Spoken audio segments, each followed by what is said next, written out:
Forest Hills Board of Education. This is a meeting held in public for the purpose of conducting the school district's business and is not to be considered a community public hearing. This is a particularly interesting meeting, the way it's set up, because we have two specific public hearings, each of which has its own public comment period. So if you would like to speak at any of the public comments, either for the breakfast program, the internet policy, or on just general matters, please fill out the card over there and they will be brought up to me at the appropriate time for the appropriate section. At this point, would you please stand and join me in the Pledge of Allegiance?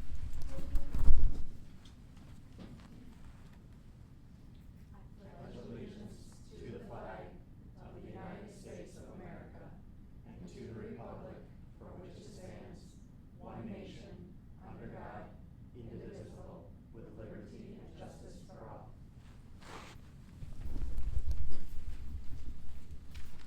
Okay, up first we have a public hearing on the 2024-2025 breakfast program.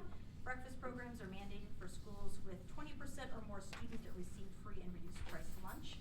New state funding provides free meals for all students if school districts meet certain requirements, which includes providing breakfast for all students in order to participate in the funding. Julie, would you please care to give us an overview of this program? Well, excellent. Actually, you just said everything that I was going to say tonight, so you're right. If you have 20% or more free and reduced lunch, then you're required to offer breakfast program. We have two schools that by themselves are more than 20%, and that is Meadowbrook and the Transition Center. However, to continue to participate in the Michigan School Meals Program, we have to offer breakfast at all of our schools. So we are recommending to the board this evening that we continue providing a breakfast program at all of our schools for 2024-2025. All right, thank you. And Elizabeth, do we have any cards for public comment on the breakfast program? Okay. Then can I please have a motion to operate a breakfast program at all of our elementary, middle, and high schools, as well as the Transition Center for the 2024-2025 school year? So moved. I'll second. Thank you. All right, can we have a roll call vote then, please? Yep. Dr. Michaud? Yes. Ms. Steinmeier? Yes. Ms. DeVore? Yes. Ms. Covell? Yes. Dr. Fossen? Yes. Mrs. Tryon, yes. I got thrown off without Mary. All right, next we have a public hearing on the student internet policy. And Susan is here to provide us some information about that. Good evening. I am here to discuss the Children's Internet Protection Act, or SIPA. SIPA is a federal law that ensures our schools have certain safeguards in place to protect students from inappropriate online content.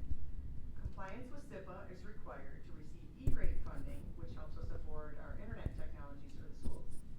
The presentation will outline the SIPA requirements and let you know how our district is working to meet them. So what is SIPA? SIPA, the Children's Internet Protection Act, was passed in 2000. The law recognizes the potential dangers of students encountering inappropriate content online and sets baseline requirements for schools to protect them. As you can see here, the requirements include the adoption and implementation of an internet safety policy that addresses access to inappropriate matter on the internet, safety and security when using direct electronic communications, such as email, unauthorized access, including hacking and other unlawful online activities, unauthorized disclosure, use, and dissemination of personal information, and measures restricting minors' access to material harmful to them. Schools that receive E-rate funding, like us, a federal program that helps subsidize the internet costs, must comply with SIPA. There are two main requirements of SIPA. The first SIPA requirement requires us to implement a technology protection measure, such as filtering software, to block access to harmful content. Secondly, we need to adopt a comprehensive internet safety policy and hold a public hearing, which we're doing right now. The safety policy outlines the rules and expectations for student internet use, including how we educate students on online safety practices. The district meets the technology protection requirements by utilizing a CIPIC-compliant filtering software called Content Keeper, and this software blocks inappropriate content on the internet. The filter is on all of our district computers and is in use both on-site and remotely. Additionally, the district uses resources from common sense media and the ISTE standards to educate students on our online safety practices. Any organization receiving funding through E-rate must certify that they're meeting the requirements of SIPA. And to meet the E-rate policy requirements, the district must certify that they've implemented a policy addressing the monitoring of online activities as well as safety and security measures regarding direct electronic communications, unauthorized access, and disclosure to personal information. The district fulfills this requirement and takes SIPA compliance very seriously. We have a robust internet safety policy, Board Policy 3116, District Technology and Acceptable Use Policy, and it is available for review on the district website. Forest Hills staff and students acknowledge and sign this acceptable use policy annually during the enrollment and registration process. And this concludes my report on SIPA. Any questions? Thank you. All right, thank you very much. Elizabeth, I think, is checking to see if we have anybody that signed up for public comments on student internet policy. No? Okay. And then, all right, we are then moving on to general public comments. At this time, we welcome members of the community to address the board. When you're called, please come up to the microphone, state your name and your address, and limit your comment to 3 minutes. Please direct all comments to the board. Per established procedures, we will not respond to questions or interact with the speaker during public comment. Everyone who indicates that they would like follow-up from the district will get follow-up from the appropriate administrator. Vincent Monahan.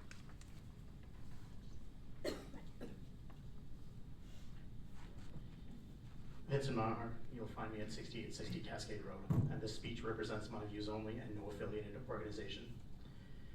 On May 28th, 2024, at the special board meeting, I witnessed a 6-to-1 approval to waste taxpayer money. The contract amendment authorized payment for all of Dr. Schubel's unused vacation days, 16 in total.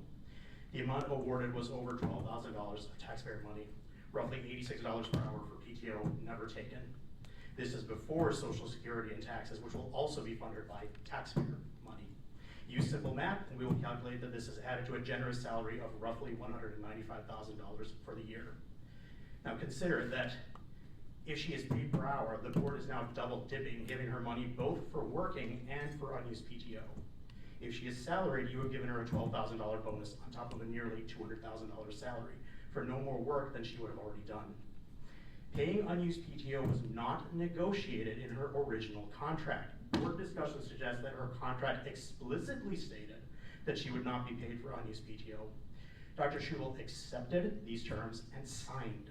The consequences were upon her for not negotiating for paid unused PTO before signing. A shrewd business contract should have been enforced. To say that this compensation is the norm is a fallacy. Just ask your bus drivers. I verified that they cannot cash out their PTO. They can only convert a fraction to sick time. It is uncommon in other fields too. I work in healthcare, and I'm offered no unused PTO compensation by my employers. Finally, the timing of the May 28th amendment is suspect. It takes 10 days to approve a vacation request. That would prove an approval date at June the 7th. Including the 7th, Dr. Schubel would have vacation for exactly 16 days before her contract expires. It is theoretically possible that Dr. Schubel recognizes and was ready to leave the district had the board not approved this amendment. By her contract, she would have been well within her rights to do so. Did the board panic, thinking that this to be some sort of blackmail and then throw taxpayer hard-earned money at Dr. Schubel to entice her to stay? It is a theory worth considering. So board, either one of 2 things with 6 of you who voted yes has happened. Number 1, you felt blackmailed, although Dr. Schubel was working within her contract and threw our money at Dr. Schubel to entice her not to give up her vacation days, to give her her vacation days. Or number 2, you decided to use our taxpayer money, which is not yours, without asking us to make yourselves feel good amending a contract that was A, fiscally sound, and B, already signed and accepted by Dr. Schubel. So which is it? Are the 6 who voted yes spineless or fiscally incompetent? Good day. Thank you. Nick Brill.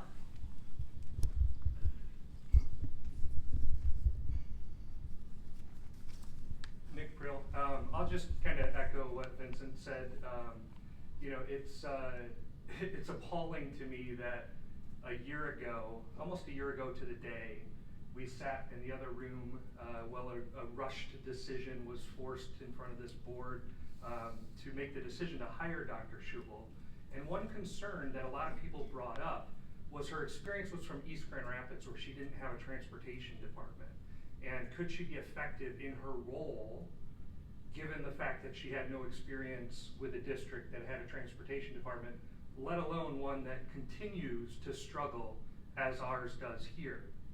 Now, I find it appalling that Dr. Schubel not one time made an appearance at the transportation building for any of their meetings. A concern that was raised by community members, and yet she didn't make that, and you sit here in that last meeting and talk about what a wonderful job she did. We still have the same transportation issues. She never once made an appearance there, and you award her with an extra $12,000 of taxpayer money because she failed to negotiate her own contract appropriately. And CJ, as the treasurer, you mentioned in that meeting that you spent the same amount of money. That's not true. If she took the PTO time, she would have made the same amount of money as what her contract was. You did pay her more money. You made that decision to pay her more money. So your comments at the last meeting either state that you don't know what you're doing, or to Vincent's point, there was some sort of blackmail or something going on.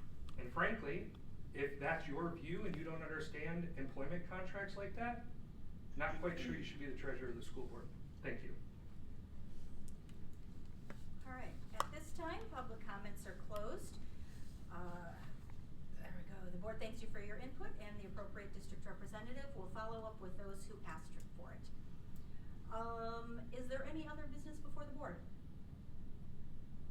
Hearing none, this meeting is adjourned. Thank you.